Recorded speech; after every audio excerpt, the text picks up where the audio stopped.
जप ले आठों याम, राम का नाम जप ले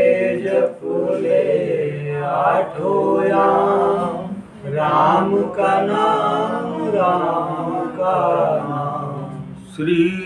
कर रहे हो ना? श्री राम जय राम करते रहो। जय जय राम बढ़ जाओ। श्री राम जय राम, जय जय राम। श्री राम जय राम, जय जय राम।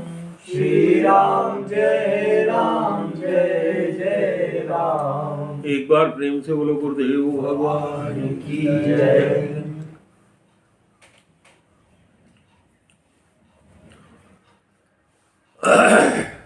आप लोगों को महाराज परीक्षित की कथा सुनाते हैं, जिसको भागवत की भी कथा कहते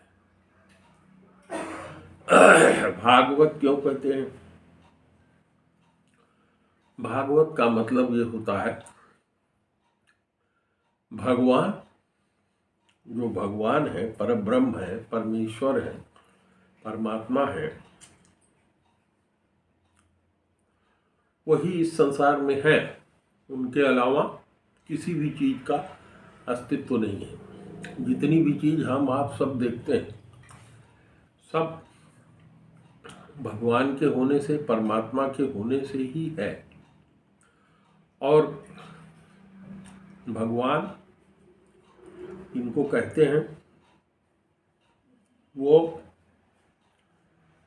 अपनी इच्छा से जब उनका मन करता है तो सृष्टि करते हैं। सृष्टि माने निर्माण, सृजन।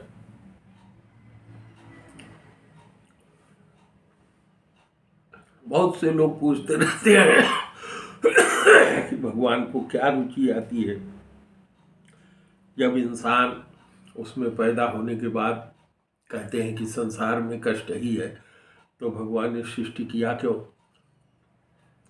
और दूसरा, बहुत से लोग प्रश्न करते रहते हैं कि हम लोग ईश्वर जो है के अंश हैं। ईश्वर अंश, जीव अविनाशी, चेतन अमल, सहज सुख राशि। तो केवल हम ही आप ईश्वर के अंश नहीं है। ये धरती, ये आकाश, ये जल, ये वायु, ये अग्नि, ये पृथ्वी, सब ईश्वर का अंश है। जिसने चीजों से मिल करके ये संसार बना है, सब ईश्वर का अंश ही है।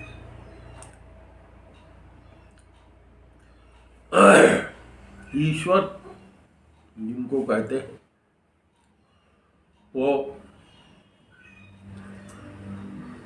जैसे छोटे छोटे बच्चे खेलते हैं, तो खेलते हुए कहते हैं, देखो मैं बाजार गया था और मैं मिठाई खरीद के लाया हूँ, ले ये दिया। दूसरा बच्चा हाथ फैलाता है, पाता है और कहता है खा लिया, पा गए। उसी तरह से वो उनकी लीला होती है। लीला का मतलब ये होता है कि जो वो है वह नहीं, बल्कि उससे हट करके दिखाने की चीज करते हैं। जैसे हम ही आप में से बहुत से लोग होते हैं, जब रामलीला होती है तो कोई उसमें से राम बन जाता है, कोई दशरथ बन जाता है, कोई अर्जुन बन जाता है ना, कोई जो है भरत बन जाता है। इस तरह से लोग बन जाते हैं। लेकिन जब मंच पे आएंगे तो जो रोल मिला रहेगा वो करेंगे। मंच के पीछे चले जाएंगे तो रावण भी और राम भी बैठ के एक साथ बैठ के भोजन करते हैं, बातचीत करते हैं। तो वो लीला होती है दिखाने के लिए। वही तो राम। हाँ, तो इसी तरह से भगवान भी जो है,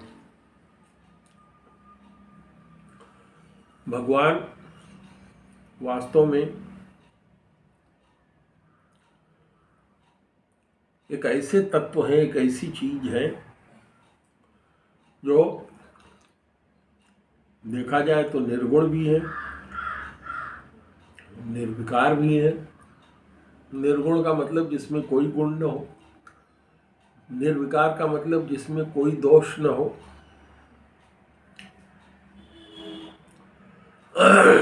लेकिन उनके अंदर यह क्षमता रहती है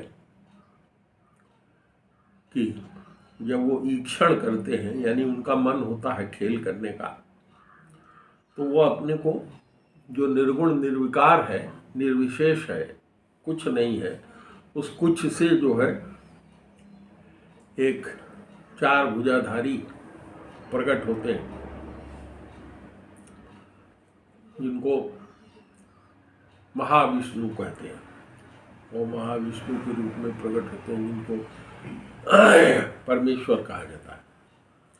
अब वो जिसको ईश्वर कहा जा रहा था वो क्या हो गया? परमेश्वर हो गया। मोटे मोटे में समझा दे रहे हैं। ये बहुत बहुत बड़ी थ्योरी है जिसको समझना बहुत कठिन होता है, लेकिन जितना हम जानते हैं उतना आप लोग चर्चा कर रहे हैं। तो वह जो परमेश्वर होते हैं, जिनको महाविष्णु कहते हैं, वो महाविष्णु जी जो है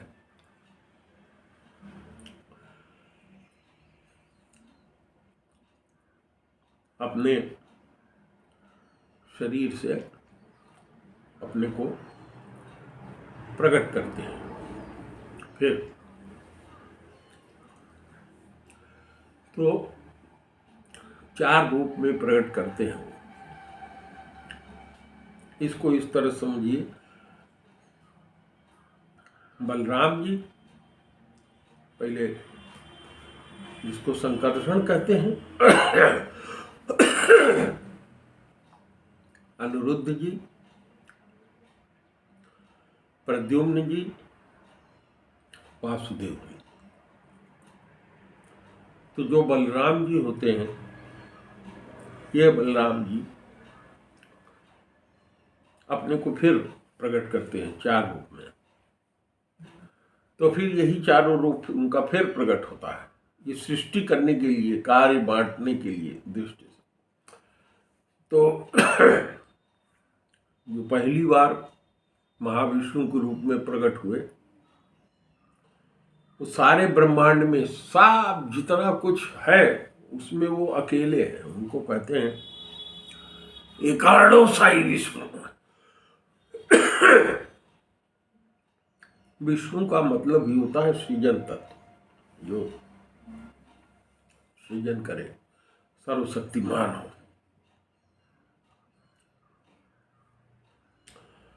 उनसे जो मैंने बताया कि चार रूप में फिर प्रकट होते हैं, तो जो बलराम फिर प्रकट होते हैं वही बलराम जी फिर कहलाते हैं क्षीरोत्साही विष्णु। हर ब्रह्मांड में एक दूध का समुद्र है जिसके अंदर वो रहते हैं, और वहाँ लेट करके एक ब्रह्मांड का देखते हैं, जिसे हम लोगों की पृथ्वी का ब्रह्मांड है। तो इस पृथ्वी के ब्रह्मांड में सूर्य है, सोम, मंगल, बुध, बृहस्पति, शुक्र, शनिचर, 7 ग्रह हो जाते हैं, और राहु और केतु 9 ग्रह एक कहलाते हैं।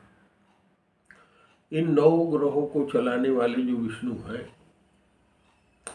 उनको कहते हैं क्षीरोत्साही विष्णु। समझ में आ रहा है? ये जो विष्णु पैदा हुए, जो एक जिसे हम लोगों की धरती वाला है, ऐसे करोड़ों रात को जब देखिए तो आकाश में कितने तारे दिखाई पड़ते हैं। जो तारे दिखाई पड़ते हैं सरसों की तरह से, वो सब एक एक ब्रह्मांड है। और उसके बाद भी कितने ब्रह्मांड है जो हमको आपको दिखाई नहीं पड़ते, करोड़ों। और आपको जान करके आश्चर्य होगा कि जो महाविष्णु पैदा हुए, उनके सांस लेने भर में ही ये सारी सृष्टि रहती है। सांस उन्होंने सांस छोड़ा, सृष्टि का सृजन हुआ। और वो सांस, दूसरी सांस कब लेते हैं? जब सांस अंदर गई, सारी सृष्टि समाप्त। अब आप ये समझिए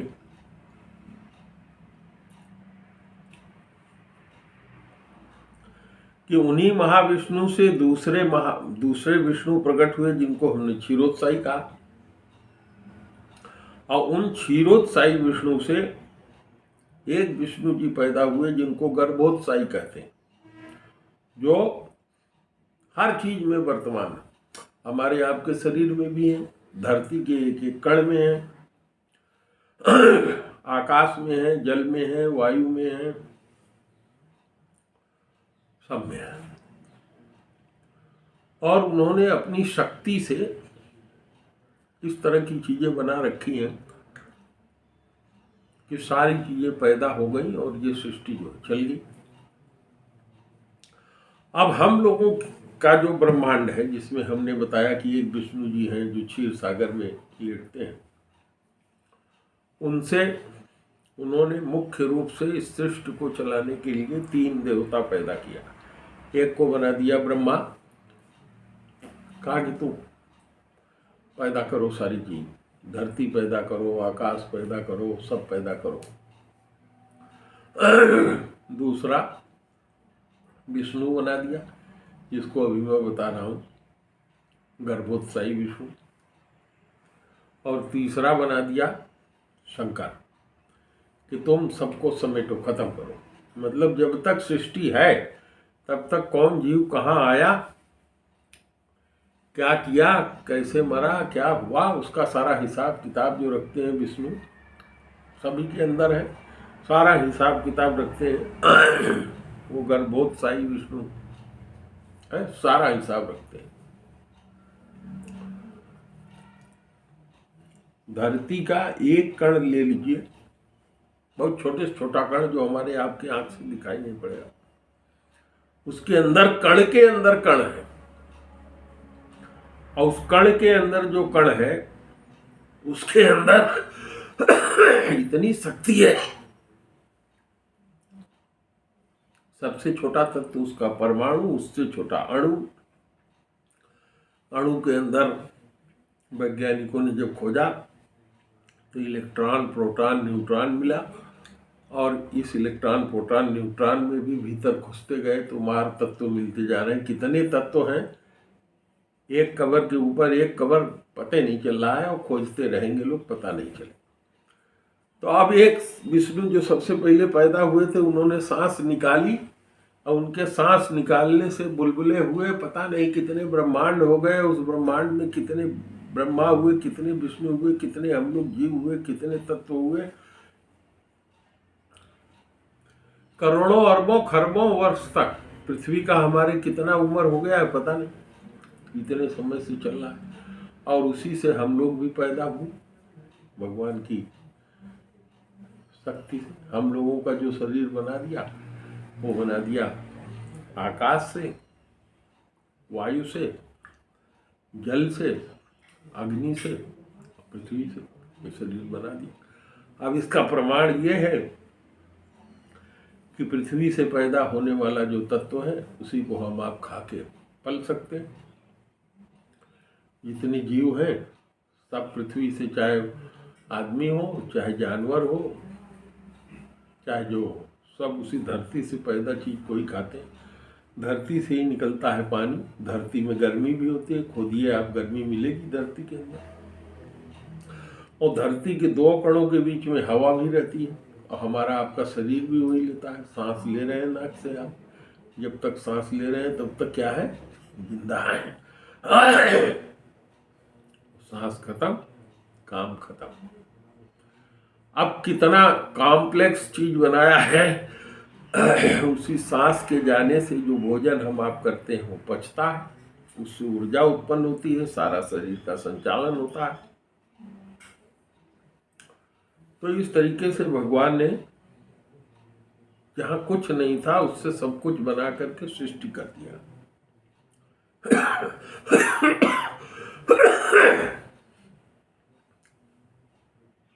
और जब जब भगवान की इस सृष्टि में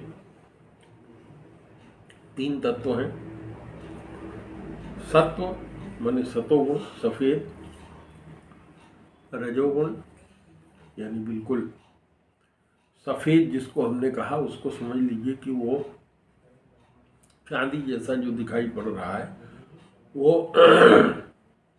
उसको कहते हैं रजोगुण। और एक है सतोगुण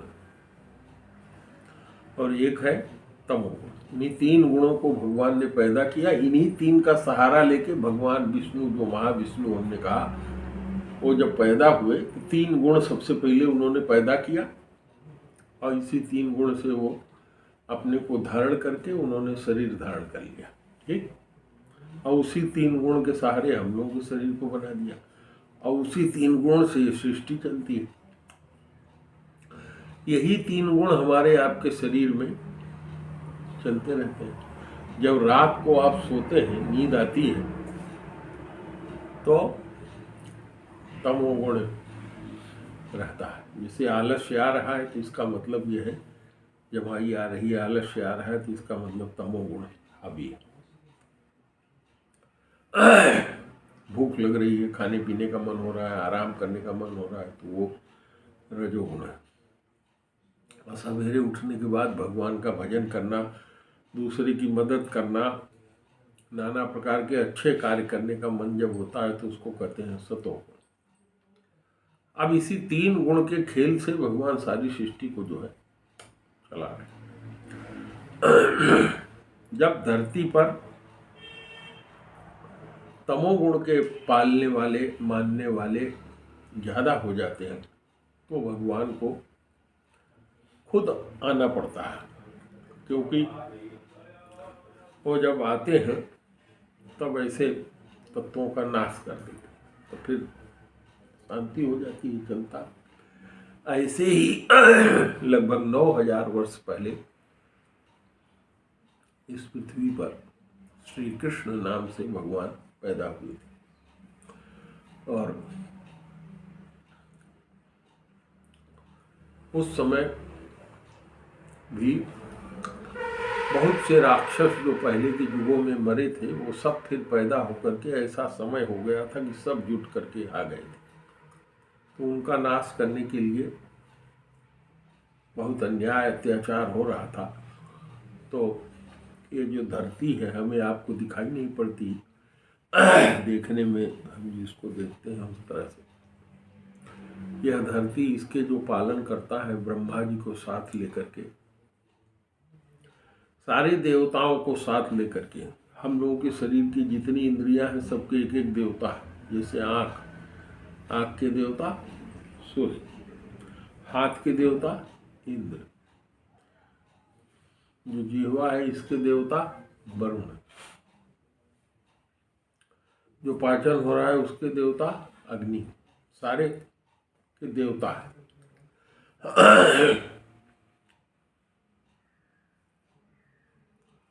तो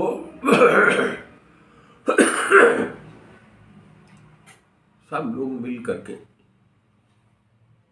ब्रह्मा जी को साथ लिए, शंकर जी को साथ लिए, और जो क्षीर सागर जिसमें विष्णु जी इस निधि को आने लगी, इस हम लोगों के जो चलाने वाले इस ब्रह्मांड के, धरती वाले ब्रह्मांड के जो विष्णु जी हैं, जो क्षीर सागर में विश्राम कर रहे हैं, क्षीरोत्साही विष्णु, उनके यहाँ गए और ब्रह्मा जी सहित धरती सब खड़े होकर के प्रार्थना किया। तो वहाँ से भगवान प्रकट होकर के तो नहीं आए, लेकिन विष्णु जी ने ब्रह्मा के हृदय में मैसेज भेज दिया। जैसे इस पे मैसेज आता है ना, आपको आ जाता है, पढ़ लेते हैं, इसे उस मैसेज को केवल ब्रह्मा जी पढ़ पाए और उससे उन्होंने कहा कि हम धरती पर अवतार लें। और फिर उन्होंने वसुदेव जी के यहाँ देवकी के गर्भ से अवतार ग्रहण किया। और जब अवतार ग्रहण किया तो उन्हीं के साथ उनके दूसरे रूप बलराम जी भी आए, अनिरुद्ध जी भी आए, प्रद्युम्न जी भी आए। तो इसको चतुर्व्यूह कहते हैं। और माना ये जाता है कि हम लोगों में मन, बुद्धि, चित्त और अहंकार, इस चारों के चार स्वामी। भगवान कृष्ण जो है मन के स्वामी है, मन बुद्धि के स्वामी बलराम जी हैं, चित्त के स्वामी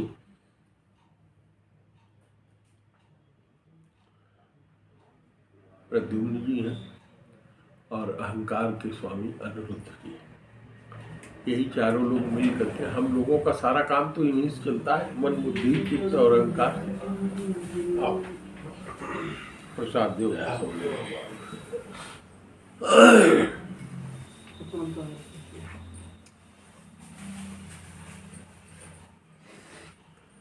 तो उसी समय में भगवान के सेवक थे अर्जुन, भीम, नकुल, सहदेव और उनकी बुआ थी कुंती।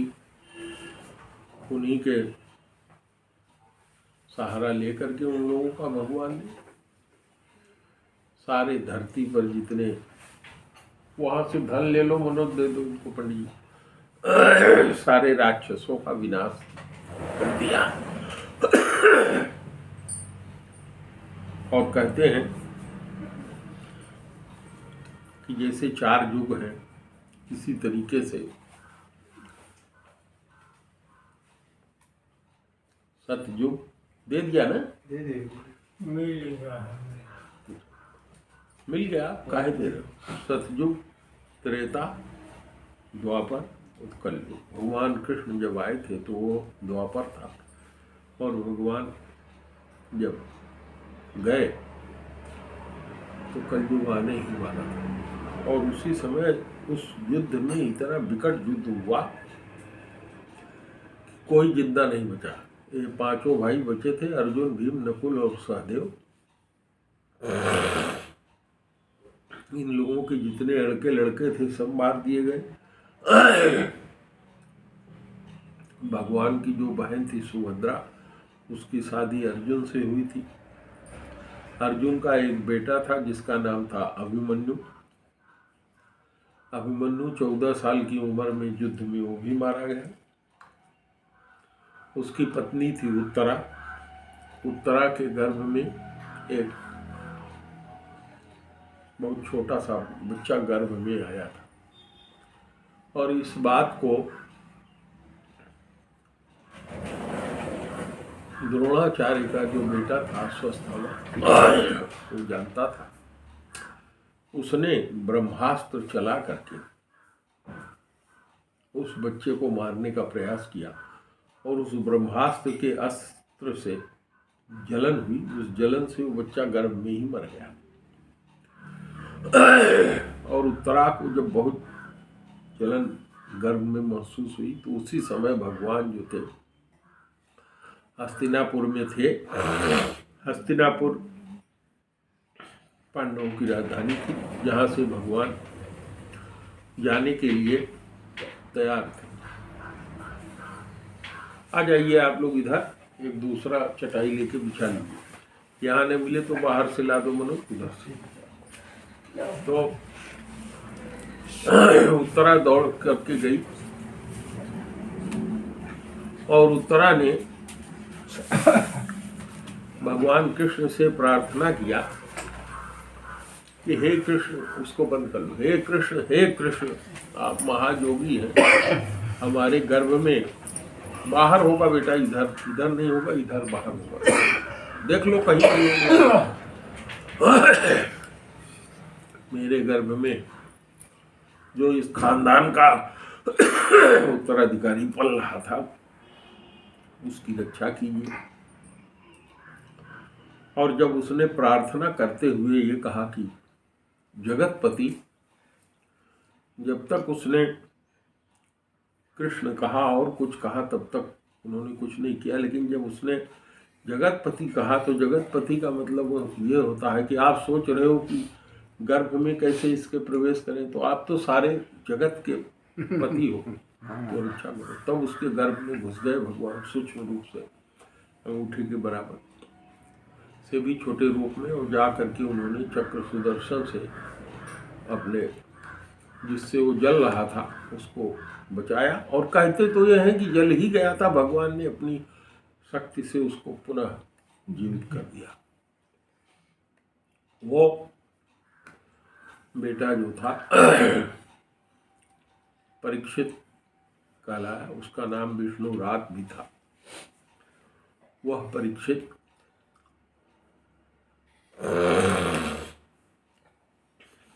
अभी बहुत छोटा ही था, 15-16 साल का था कि इन भाइयों को पता लगा कि भगवान श्री कृष्ण अपने धाम को पधार गए हैं, यानी धरती छोड़ के चले गए हैं। तो ये लोग भाई भी मरने के लिए हिमालय पर चले गए कि अब हम लोगों को भी रहने का कोई मतलब नहीं है।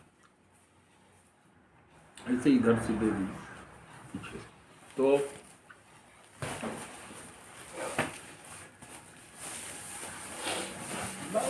वह जो परीक्षित थे उनका जन्म और कर्म सब बहुत ही दिव्य था। दिव्य का मतलब होता है जो साधारण आदमी से अलग, क्योंकि साधारण आदमी के लिए कहाँ संभव है, कितने लोगों के गर्भ आते हैं और गिर जाते हैं, मर जाते हैं, भगवान बचाने तो आते नहीं। चाहे जितना जगत पते कहिए, चाहे जो कुछ भी कहिए, प्रार्थना करिए, बचाते भी होंगे तो कोई जान नहीं पाता। जरूर बचाते हैं भगवान, जिसकी उस तरह की तपस्या रहती है।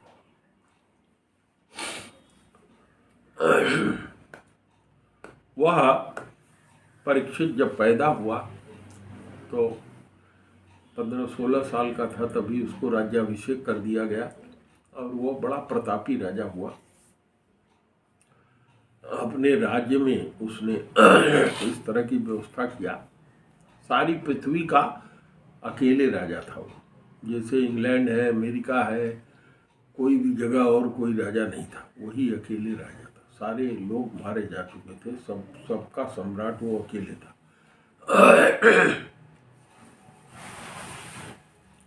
और एक दिन की बात है, वो उनको पता लगा कि बहुत से क्षत्रिय लोग हैं जो धीरे धीरे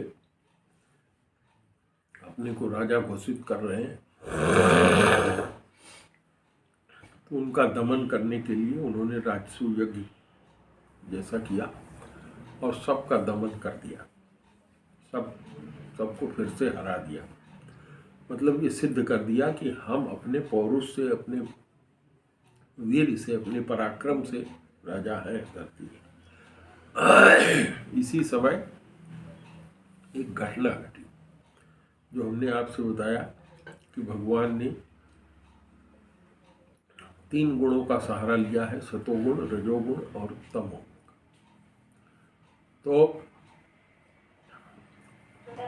जब सत्य युग रहता है तो उस समय के सारे लोग सत्य गुण का ही पालन करते हैं, उनके अंदर किसी भी तरह का विकार नहीं होता, अच्छे संस्कार होते हैं। त्रेता का जब युग होता है तो उसमें उन लोगों के अंदर रजोगुण की बढ़ोतरी हो जाती है, सतोगुण कम हो जाता है, यानी सतोगुण रहता है लेकिन रजोगुण ज्यादा रहता है। द्वापर में जब भगवान आए थे तो उस समय भी भगवान ने इतने तमोगुण ज्यादा हो गया था, सारे राक्षसों का वध किया। और बताया हमने आपसे कि राजा परीक्षित बने। उसी समय भगवान के जाने के बाद कलयुग, जिसमें केवल तमोगुण ही रह जाता है, उसके आने का समय हो गया। तो उसने अपना प्रभाव दिखाया। एक दिन राजा परीक्षित घोड़े पर सवार होकर के जा रहे थे और उन्होंने देखा कि एक छोटी जाति का व्यक्ति, जिसको शूद्र कहते हैं, जिसका कर्म छोटा हो, वो छोटी जाति। राजाओं जैसा भेष धारण किया है, राजाओं जैसा वस्त्र सब कुछ धारण किया है, तलवार लिया है, और एक बैल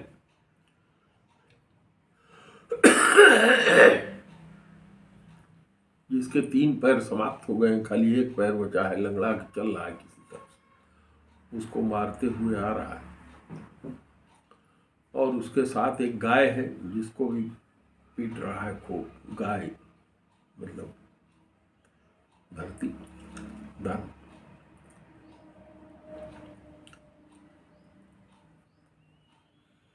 परीक्षित से देखा नहीं गया। उन्होंने कहा, तलवार निकाला मारने के लिए उसको।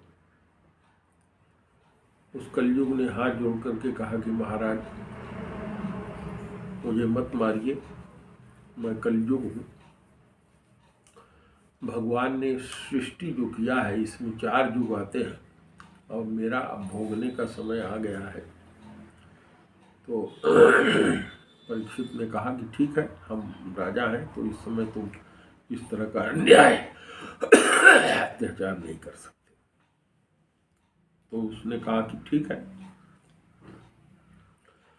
आप हमारे अंदर देख रहे हैं कि अवगुण ही अवगुण है, लेकिन महाराज हमारे अंदर बहुत से गुण भी हैं। क्या गुण है तुम्हारे, बताओ। उन्होंने कहा कि महाराज सतयुग में जो लोग होते थे तो बहुत लंबे समय तक ध्यान तपस्या करते थे, भगवान की प्राप्ति होने में कठिनाई होती थी। द्वापर में त्रेता में यज्ञ करते थे, तब आपको कहीं पाते थे। और कलयुग में केवल अगर आपका नाम लेंगे तो मैं सुलभ हो जाऊंगा, नंबर 1। नंबर 2 कहा, सतयुग में,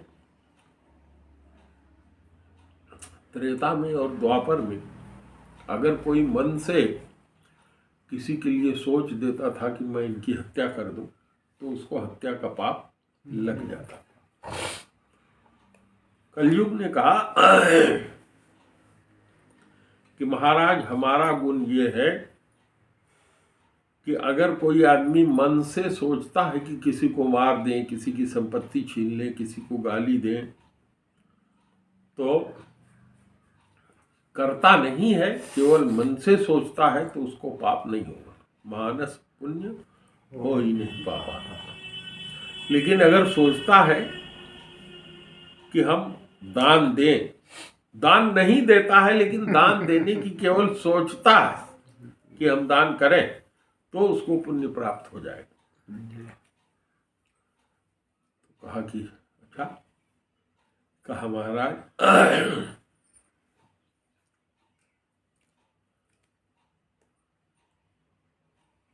हमारे समय में कोई भी जीव अगर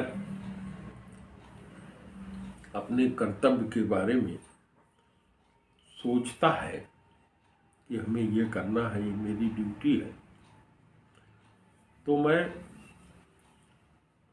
उसको विस्मृत कर देता हूँ। मैंने कलयुग में कहा कि हमारे समय में ये होगा कि लोगों की जो स्मृति है वो बहुत थोड़ी हो जाएगी। मैंने अभी ये फ़ोन लिए और लेकर के गए और रखे कि अभी मैं पेशाब करके आता हूँ, और पता चला कि आप लोग यहाँ बैठे हुए हैं, और फ़ोन रखा और फिर यहाँ चले आए, और फिर लगे खोजने कि फ़ोन कहाँ गया। फिर किसी को भेजा, खोजा तो मिला। तो कहा कि स्मृति बहुत छोटी हो जाएगी, याददाश्त लोगों की बहुत छोटी हो जाएगी, और प्रवृत्ति लोगों की पुण्य करने के बदले पाप करने की ज़्यादा हो जाएगी। लेकिन केवल सोचने से पाप नहीं। और महाराज भगवान का चूंकि मैं बनाया हुआ हूँ, तो आप हमको मार नहीं सकते, छोड़ दीजिए। तो कहा तब कहा कि हमको रहने के लिए कोई स्थान दे दीजिए। तो उन्होंने सोच करके कहा, जाओ जहाँ पाप हो, जहाँ हत्या हो, जहाँ वेश्यावृत्ति हो, जहाँ अनाचार दुराचार हो, वहाँ तुम्हारा निवास तुमको मैं देता हूँ, तुम्हारा हो। सही सोचा उन्होंने, सही सोच करके दिया। फिर वो हाथ जोड़ करके खड़ा हुआ, महाराज 4 ही जगह आपने दिया है, कोई 1-2 स्थान और दे दीजिए। तो उन्होंने कहा कि जाओ, तुमको हमने जहाँ धन होगा, जहाँ ज़्यादा धन होगा, जहाँ सोना होगा, उसमें रहने का अधिकार देता हूँ। बस इतना सुनते ही वो प्रसन्न हो गया, कहा कि ठीक है महाराज। और वो लौट आए। अगले दिन सोने का मुकुट पहन करके वो मृगया करने के लिए वन में गए, नगर में, वन में। और वहाँ उनको बहुत प्यास, भूख लगी। उनकी आदत थी कि अपने साथ सेना सिपाही नहीं लेके जाते थे। भूख और प्यास से तड़पने लगे, मतलब जबकि रोज जाते थे, कोई ऐसी नई बात नहीं थी, लेकिन उस दिन होनहार था और सोने का मुकुट माथे पर पहन रखा था। और जो सोने का मुकुट उन्होंने पहना था वो जरासंध नाम के एक महान राक्षस का मुकुट था, जिसको इनके बड़े पिता भीम ने मारा था और इनके राज्यकोष में जमा था। बहुत सुंदर मुकुट था। इनके मन में आया, आगे पहन के चलते। वो एक ऐसे स्थान पर गए जहाँ एक ऋषि का आश्रम था। उस ऋषि का नाम समीक था। समीक ऋषि ध्यान कर रहे थे और ध्यान में एक व्यवस्था होती है जिसमें आदमी ध्यान करते करते समाधि में चला जाता है। 8 अंग होते हैं, यम, नियम, आसन, प्राणायाम, प्रत्याहार, ध्यान, धारणा और समाधि। समाधि अवस्था ऐसी होती है कि जीव को कुछ होश नहीं रहता, भगवान से उसका एकाकार हो जाता है। प्रसाद दो भाई। गुरु जी मिल गया। और उन्होंने ऋषि से कहा, मुझे पानी दो, मुझे भूख लगी है, खाना दो। लेकिन वो चूंकि निश्चल बैठे रहे, उनको कोई होश नहीं था, बेहोश बैठे रहे। इसके बाद चूंकि मुकुट उन्होंने पहन रखा था जिसपे कलयुग का वास था, वो चाहता था कलयुग की इनका समाप्त करें, ये जाए धरती से। वहीं पर एक सर्प मरा हुआ था। इन्होंने धनुष के कोने से उठाया, उस ऋषि के गले में लपेट दिया। घोड़े पर सवार होकर के अपने घर गए। जैसे मुकुट उतार करके रखा, इनको पूरा होश आ गया और लगे पछताने, मैंने तो बहुत बड़ी गलती किया है। अगर इसका दंड मुझे ये मिले कि मेरा नाश हो जाए, मेरे राज्य का नाश हो जाए, मेरे संपत्ति और मेरे पूरे परिवार का नाश हो जाए, तो भी वो दंड कम है। मेरे द्वारा ऐसी गलती की गई जो मेरे पूरे खानदान में कभी किसी ने नहीं किया, जो मेरे खानदान का निष्कलंक नियम था कि कभी किसी ब्राह्मण का अनुपकार नहीं किया, तो आज मेरे से इतनी बड़ी गलती हुई है।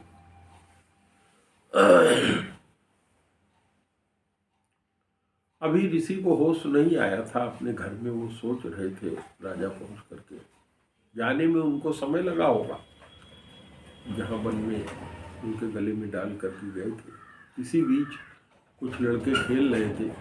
खेलने वाले लड़कों ने जा करके ऋषि का लड़का, जो ऋषि से काफी दूर था, वो भी 8 साल का बच्चा था,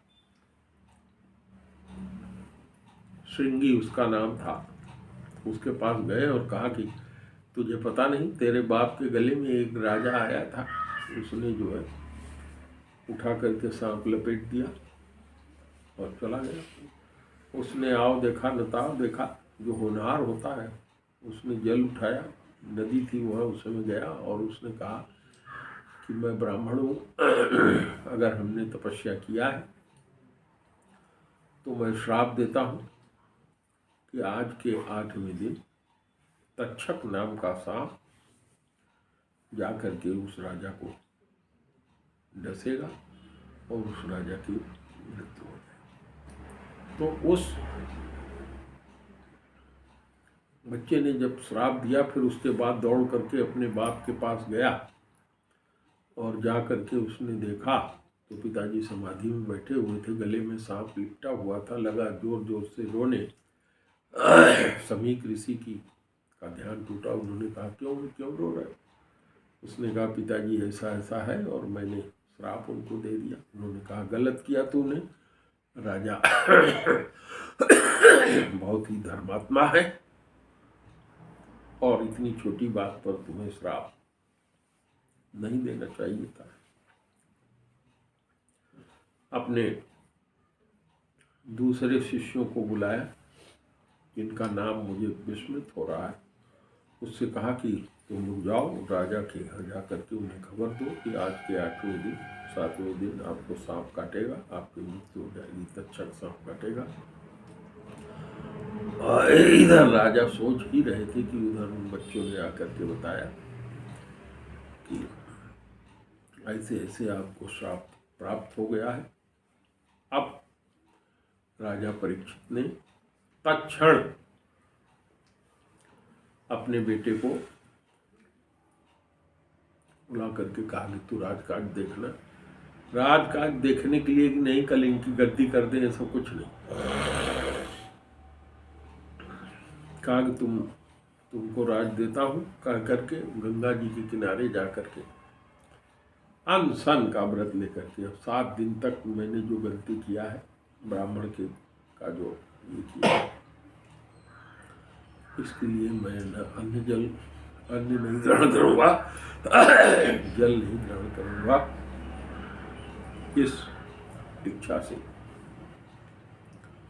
जाकर के बैठ गए। और चूंकि वो इतने प्रतापी राजा थे, पुण्यशाली थे, कि यह खबर सारे ऋषियों के पास पहुंच गई।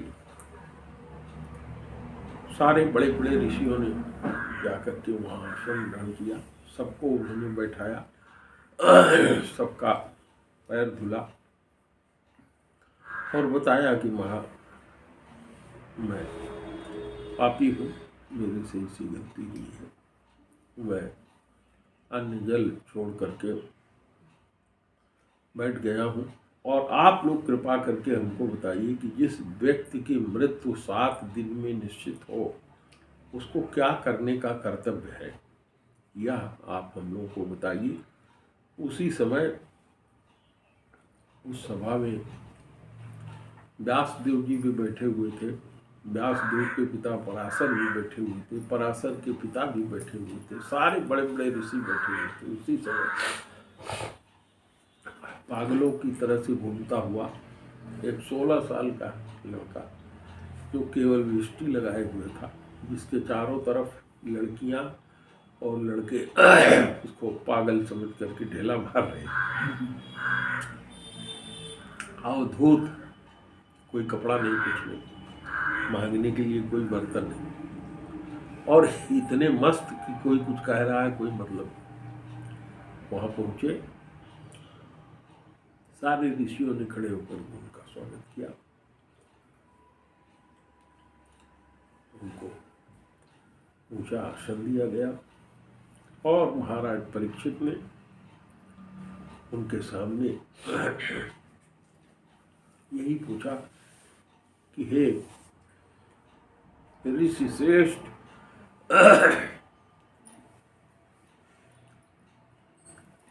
मैं महान पापी हूँ, मेरी मृत्यु 7 दिन में सुनिश्चित हो गई है। तो ऐसे जीव के लिए जिसकी मृत्यु बहुत निकट हो, उसे क्या करना चाहिए,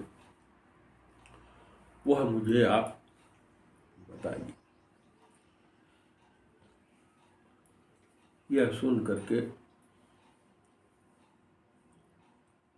श्री सुखदेव जी ने कहा कि तुम्हारे प्रश्न बहुत ही उत्तम है, मैं तुम्हें बताऊंगा क्या करना चाहिए। तो हर एक जीव के लिए जिसकी उम्र कम है, मरणशील है, उसके लिए क्या करना चाहिए, जो करना चाहिए, इसी को करने वाले कर्तव्य को, जीवन जीने की शैली को भागवत कहते हैं। यही भागवत है। मनोज आकर के बंद करिए, रामायण के लिए लगाई। श्री राम जय राम, जय जय राम, श्री राम जय राम, जय जय राम, श्री राम जय